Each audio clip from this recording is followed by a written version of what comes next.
Welcome to my class. দেখো আজকে আমি তোমাদের করাবো ক্লাস 5 অর্থাৎ পঞ্চম শ্রেণীর আমার গণিত বিষয়ের দেখো পৃষ্ঠা নম্বর 40 এবং পৃষ্ঠা নম্বর 41 যতগুলো অঙ্ক দেয়া রয়েছে প্রত্যেকটা অঙ্ক আমি খুব সহজ করে বুঝিয়ে দেওয়ার চেষ্টা করব। তোমরা শেষ পর্যন্ত ভিডিওতে সঙ্গে থাকো, আশা করি বুঝতে পারবে। তো চলো শুরু করা যাক। তো দেখো এখানে কি আছে, লিচু ভর্তি কত ঝুড়ি। এখানে দেখতে পাচ্ছ অনেকগুলো ঝুড়িতে লিচু ভরা রয়েছে, ঠিক আছে। তো এই সম্পর্কিত আমরা অঙ্ক দেখব। তো প্রথম নম্বর দাগ অর্থাৎ 1 নম্বর দাগের অঙ্কটা দেখো এখানে করে দেয়া রয়েছে, সেখান থেকে আমরা প্রথমে অঙ্কটা শিখে নেব। দেখো কি বলছে, একটি ঝুড়িতে একক, দশক, শতক, হাজার, অযুত অর্থাৎ 13,220টি লিচু আছে। বুঝতে পারলে? এই রকম 5টি ঝুড়িতে কতগুলি লিচু আছে। দেখো একটি ঝুড়িতে কতগুলো ঝুড়ি, ধরো এই একটি ঝুড়িতে আছে 13,220টি লিচু। তাহলে এরকম কটা ঝুড়ি আছে? 1, 2, 3, 4, 5টা। তাহলে 5টি ঝুড়িতে কটা থাকবে? 5 দিয়ে গুণ করতে হবে, তাই না? তাহলে দেখো এখানে লেখা আছে একটি ঝুড়িতে লিচু আছে 13,220টি। তাহলে তাকে যেহেতু 5টা ঝুড়ি রয়েছে তাহলে 5 দিয়ে আমরা গুণ করব, তাহলে কিন্তু 5টি ঝুড়িতে মোট কতগুলি লিচু আছে পেয়ে যাব। তো দেখো 5 দিয়ে গুণ করতে গেলে 5 শূন্যই 0, 5 দুগুণে 10, 10-এর 0 হাতে কত থাকবে? দেখো এখানে দেয়া রয়েছে, হাতে থাকছে 1। আবার দেখো 5 দুগুণে 10 আর 1-এ 11, 11-র 1 হাতে থাকছে ফের দেখো 1। যেহেতু 10-এর বেশি হচ্ছে, 10 বা 10-এর বেশি হলেই হাতে 1 থাকবে। দেখো এই হাতে 1। আবার দেখো 3, 5, 15 আর 1-এ 16, 16, 6 হাতে থাকছে 1। তাহলে 5 1-কে 5 আর 1-এ কত? 6। তাহলে মোট কত হলো? দেখো 5টি ঝুড়িতে লিচু আছে কত? দেখো একক, দশক, শতক, হাজার, অযুত। তাহলে হাজার এবং অযুতের ঘর ধরে আমরা হাজার ধরবো, অর্থাৎ 66,100টি লিচু আছে এই 5টি ঝুড়িতে। হলো? তাহলে গুণটা কিভাবে করতে হবে এর আগেও তোমরা শিখেছো।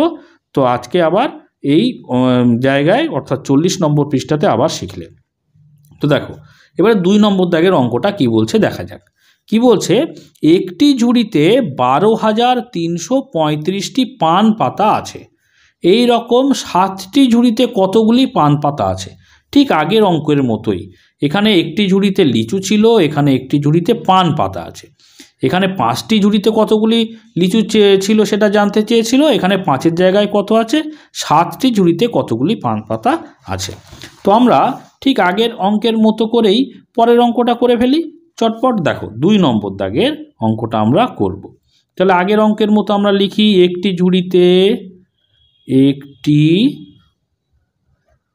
ঝুড়িতে কি আছে? পান পাতা, তাই না? পান পাতা আছে। একটি ঝুড়িতে পান পাতা আছে কত? দেখো 12,335টি হলো। তাহলে এরকম কটা ঝুড়ি? 7টি। তাহলে 7 দিয়ে কী করব?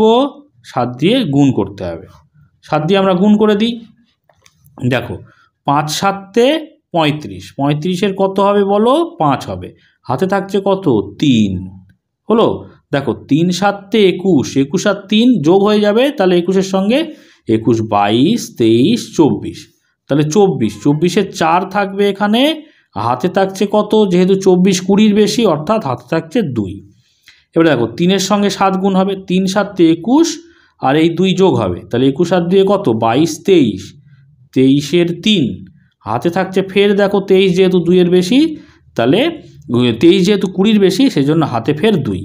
এবারে দেখো 7 দুগুণে 14 আর 2-এ 15, 16, 16 থাকছে 6, যেহেতু 16 10-এর বেশি তাহলে হাতে থাকছে দেখো 1। 7 1-কে 7 আর এই 1-এ 8।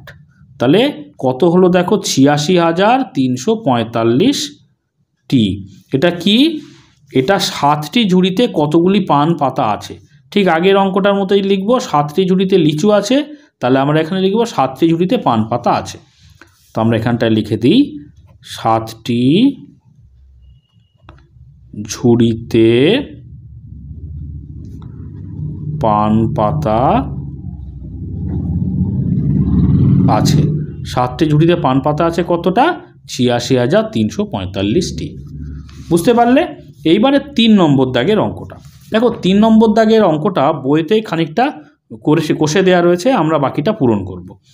একটি ট্রাক ৮,২০১টি আনারস নিয়ে জলপাইগুড়ি থেকে কলকাতা যায়। এরকম 12টি ট্রাকে কতগুলি আনারস নিয়ে যাওয়া যাবে? তো একটি ট্রাকে কত? ৮,২০১টি লেখা রয়েছে। একটি ট্রাকে যাবে ৮,২০১টি আনারস। তাহলে এরকম 12টি ট্রাক, ঠিক ঝুড়ির মতন। তাহলে 12টিতে আমরা 12 দিয়ে আমরা গুণ করব। দেখো একটি ট্রাকে যাবে এতটি আনারস, তাহলে 12 দিয়ে গুণ করব। তাহলে 12 দিয়ে গুণ করলে তোমরা এর আগে গুণ শিখেছো, প্রথমে 2 দিয়ে ৮,২০১কে গুণ করা হবে, এই যে দেখতে পাচ্ছ। গুণ করে কোথায় লেখা হবে? এই ঘরে। তারপরে 10 দিয়ে ৮,২০১কে গুণ করতে হবে, যেহেতু এটা 12কে আমরা, এটা একক, এটা দশক, তাই না? একটা কোথায় লেখা রয়েছে? একটা হচ্ছে দশকের ঘরে। তাহলে 10 দিয়ে গুণ করতে হবে ৮,২০১কে। দেখো 2 দিয়ে প্রথমে গুণ করলে 2 1কে 2, 2 0 0, 2 দুগুণে 4 আর 8 দুগুণে 16 হলো। তাহলে ৮,২০১কে 2 দিয়ে গুণ করলে আমরা এটা পেলাম। এবারে দেখো, যেহেতু আমরা 10 দিয়ে গুণ করব ফের ৮,২০১কে, তাহলে এই 10-এর যে শূন্যটা আছে লাস্টে, সেই শূন্যটা আমরা আগেই ডান দিকে একটা বসিয়ে নেব। হলো। আমরা যদি আবার এক ঘর বাঁ দিকে আসতাম, ফের আমরা ব্যাকের জায়গায় 2টো শূন্য বসাতাম। যেহেতু এক ঘর আগে এসেছি, তাহলে একটা শূন্য। এবারে আমরা কি করব? 1 দিয়ে গুণ করে দেবো পুরো বিষয়টা। যেহেতু 10 দিয়ে গুণ করার ছিল, 10-এর জন্য একটা শূন্য বসিয়ে নিলাম, 1 দিয়ে এবারে গুণ করে দেবো। দেখো 1 1কে 1, 1 0 0, 2 1কে 2, 8 1কে 8। এবারে কি করব? দেখো যোগ করে দেব। এই দেখতে পাচ্ছ যোগ। তাহলে 2 আর 0 যোগ করলে 2 থাকে, 1 আর 0 যোগ করলে 1 থাকে, 4 আর 0 যোগ করলে 4 থাকে, 6 আর 2 যোগ করলে 6 আর 2 8, 8 আর 1 কত? 9। তাহলে এতটি আনারস কত পেলাম? 98,812টি। এখানে দ্বিতীয় পদ্ধতি, এই যে পদ্ধতিটা করলাম, এটাই আমরা কিন্তু এখানে করতে পারবো। দেখো আমি তাও করে দিচ্ছি। 2 1কে 2, 2 0 0, 2 দুগুণে 4, 8 দুগুণে 16। তারপরে যেহেতু এক ঘর আগে আছে, আমরা ডান পরের সংখ্যা যখন আমরা গুণ করব, ডান দিকে একটা শূন্য নিয়ে নেব। তাহলে 1 1কে 1, 1 0 0, 2 1কে 2, 8 1কে 8। বিষয়টা কিন্তু একই, এখানে আলাদা করে দেখিয়ে দেওয়া রয়েছে। এবার আমরা দেখো যোগ করব। তাহলে 2 আর 0 যোগ করলে 2, 1 আর 0 যোগ করলে 1, 4 আর 0 যোগ করলে 4, 6 আর 2 8, 8 আর 1 9 হলো। এবারে দেখো আমরা 4 নম্বর দাগের অঙ্কটা দেখব। কি বলছে? একটি মোটর বাইকের দাম 35,225 টাকা। দুটি মোটর বাইকের দাম কত হবে? তো একটির দাম এত, দুটি বাইকের দাম কত হবে? তাহলে গুণ করতে হবে। ঠিক একই রকমভাবে আমরা আগের অঙ্কগুলো যেভাবে করেছি সেইভাবে করব। দেখো এখানে আমরা লিখব, দেখো একটি মোটর বাইকের দাম, একটি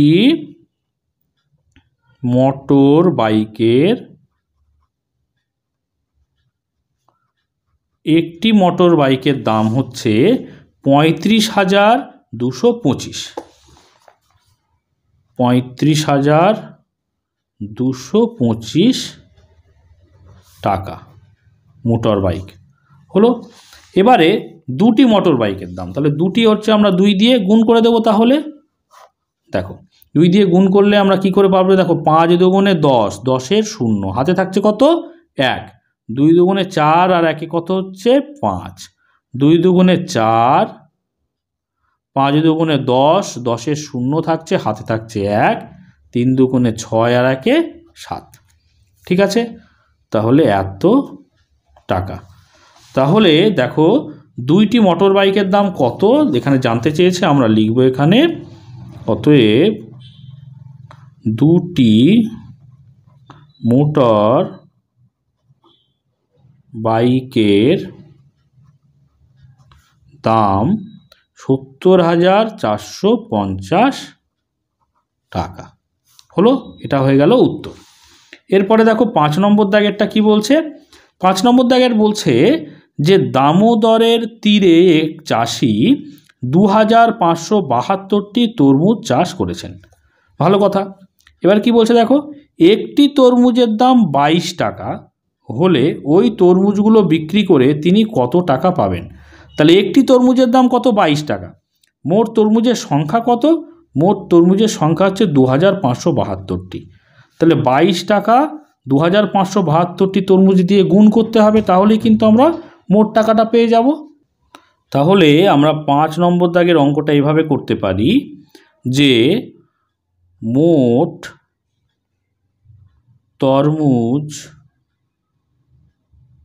তরমুজের সংখ্যা, মোট তরমুজের সংখ্যা কত?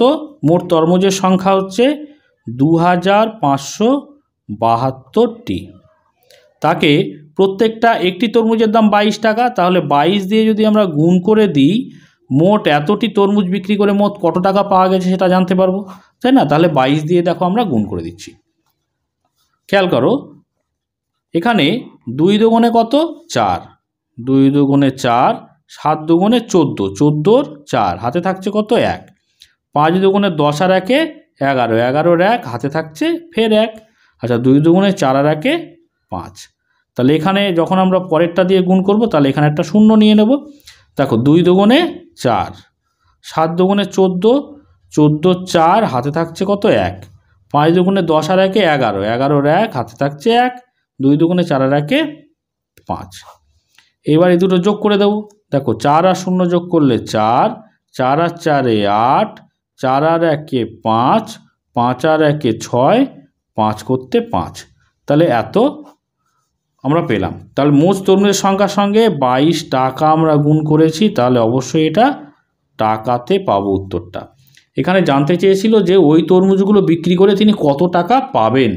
তাহলে উত্তরটা লিখি, অতএব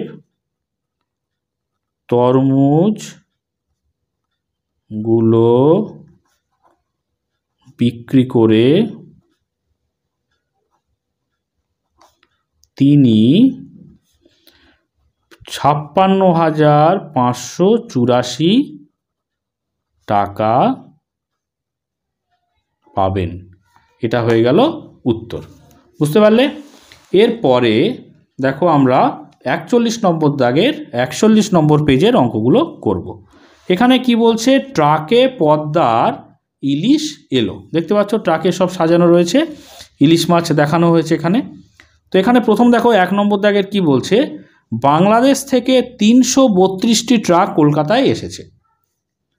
প্রতি ট্রাকে 235টি ইলিশ মাছের বাক্স আছে।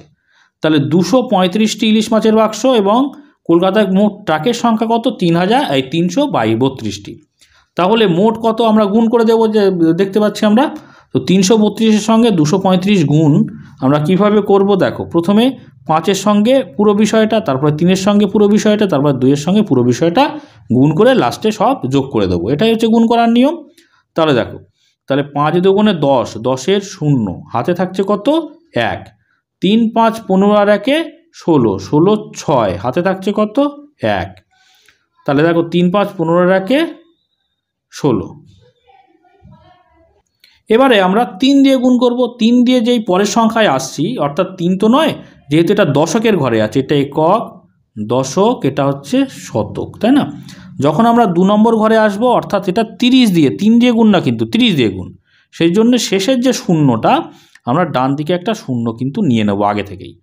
তাহলে তার ফলে কি হচ্ছে? আমরা শুধু 3 দিয়ে গুণ করলেই কিন্তু পুরো বিষয়টা হয়ে যাবে।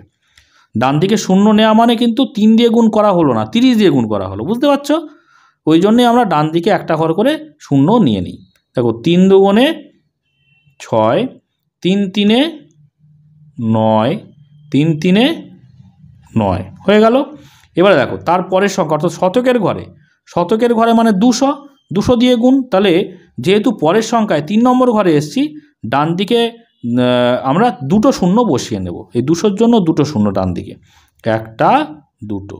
প্রথম ঘরে একটা শূন্য বসিয়েছিলাম, পরের ঘরে 2টো শূন্য বসিয়ে নিচ্ছি। অর্থাৎ এখন শুধু 2 দিয়ে গুণ করলেই কিন্তু আমাদের হয়ে যাবে।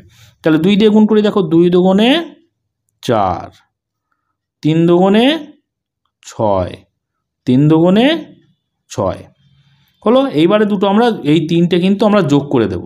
দেখো, 0 0 0 যোগ করলে 0 থাকে, 0 6 আর 6, তাহলে 6 আর 6 কত? 12, 12-র 2, হাতে থাকছে কত? 1। যেহেতু 10 পেরিয়ে গেছে 12, সেই জন্য 1 হয়ে যাচ্ছে হাতে। তাহলে সেই একটা 4-এর সঙ্গে যোগ হয়ে যাবে, তাহলে 4 আর 1 5, 5 আর 9 কত দেখো 9, 10, 11, 12, 13, 14, ঠিক আছে। 9-এর সঙ্গে 5 যোগ করলাম 14 হলো। সেই 14-র সঙ্গে আবার দেখো কত যোগ করব, 6 যোগ করব, 14, 15, 16, 17, 18, 19, 20 হলো। তাহলে 20-র কত হলো 0, হাতে থাকছে 2, 2 এই 6-এর সঙ্গে যোগ হয়ে যাবে, তাহলে 2, 6 আর 2 হচ্ছে 8, 8 আর 9 কত দেখো 8-এর পরে 8, 9, 10, 11, 12, 13, 14, 15, 16, 17, তাহলে 17 হলো। 17-র সঙ্গে এই 1 যোগ করব, তাহলে 18, 18-র 8 হাতে থাকছে 1, 6 আর 1 কত 7 হলো। তাহলে আমরা গুণ করে কত পেলাম, 78,020টি ইলিশ মাছের বাক্স টোটাল আমাদের কি হয়েছে বাংলাদেশ থেকে এসেছে। এই গুণটা একই রকমভাবে তোমরা দ্বিতীয় পদ্ধতি মানে এই পদ্ধতিই তোমরা কিন্তু এইগুলো আর লেখার দরকার নেই, এইভাবে করে দিলেই কিন্তু হয়ে যাবে। এবারে দেখো 2 নম্বর দাগের অঙ্কটা কি বলছে। এখানে আগের মতো অঙ্কটার মতো করেই কিন্তু আমরা 2 নম্বর দাগের অঙ্কটা করব। কি বলছে, একটি শরৎ রচনাবলীর মূল্য 425 টাকা। রবীনবাবু ঠিক করেছেন 122 জন ছাত্রছাত্রীর প্রত্যেককে একটি করে শরৎ রচনাবলী দেবেন। তিনি কত টাকা খরচ করবেন? দেখো একটা শরৎ রচনাবলীর দাম হচ্ছে 425 টাকা। এরকম কটা শরৎ রচনাবলী কিনবেন? 122টি। কেন 122 জনকে দিতে হবে, তাই না?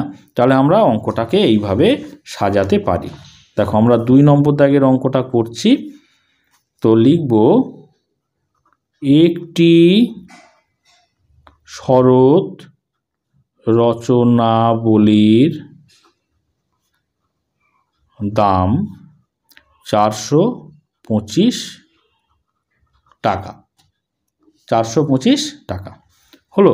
এর সঙ্গে 122 দিয়ে আমরা গুণ করব, কারণ 122 জনেরকে আমরা দিতে চাইছে রবীনবাবু। তাহলে গুণ করে দিই, দেখো 5 দুগুণে 10-এর 0 হাতে থাকছে 1, 2 দুগুণে 4 আর 1 5, 4 দুগুণে 8। পরের ঘরে আসছি, তাহলে একটা 0 ডান দিকে নিয়ে নেব। দেখো 5 দুগুণে 10-এর 0 হাতে থাকছে 1, 2 দুগুণে 4 আর 1 5, 2 4 দুগুণে 8। দেখো 3 নম্বর ঘরে আসছি, মানে ডান দিকে আমরা কটা 0 নিয়ে নেব, 2টো 0 নিয়ে নেব। এবারে 1 দিয়ে পুরো বিষয়টা গুণ করে দেবো। দেখো 5 1-কে 5, 2 1-কে 2, 4 1-কে 4। এইবারে দেখো এই 3টে আমরা যোগ করে দেবো। দেখো 0 0 0 যোগ করলে 0 হয়, 5 আর 0 যোগ করলে 5 হয়। দেখো 5 আর 5-এ 10, 10 আর 8-এ 18, 18-র 8 হয়, হাতে থাকছে 1, 2 আর 1-এ 3, 8 আর 3-এ কত হচ্ছে বলো তো, 8 9 10 11, 11, 11-র 1 হাতে থাকছে কত 1, তাহলে 4 আর 1-এ কত 5। ঠিক আছে, তাহলে এই 51,850 টাকা, এটা জন দিয়ে আমি গুণ করছিলাম, তাহলে এত টাকা কিন্তু আমাদের মোট 122টা যদি আমরা বই কিনতে চাই শরৎ রচনাবলী তাহলে কিন্তু লাগবে। এখানে জানতে চেয়েছে তিনি কত টাকা খরচ করবেন। অতএব রবীনবাবু কত টাকা খরচ করবেন? 51,850 টাকা খরচ করবেন। ঠিক আছে, এই হয়ে গেল উত্তর। তাহলে দেখো আমাদের 41 এবং 40 এই দুটো পেজের অঙ্কগুলো করে ফেললাম। আশা করি তোমরা বুঝতে পেরেছো।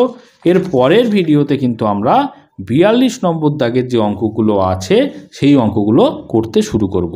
তোমরা যদি সেই সমস্ত ভিডিওগুলো পেতে চাও অবশ্যই চ্যানেলটিকে সাবস্ক্রাইব করে নিয়ে সঙ্গে থেকো। আর আজকের ভিডিওটি যদি ভালো লাগে অবশ্যই একটা লাইক করে দিও, কমেন্ট করো এবং বন্ধুদের মধ্যে শেয়ার করে দিও। আর শেষ পর্যন্ত ভিডিওটি দেখার জন্য সকলকে অসংখ্য ধন্যবাদ।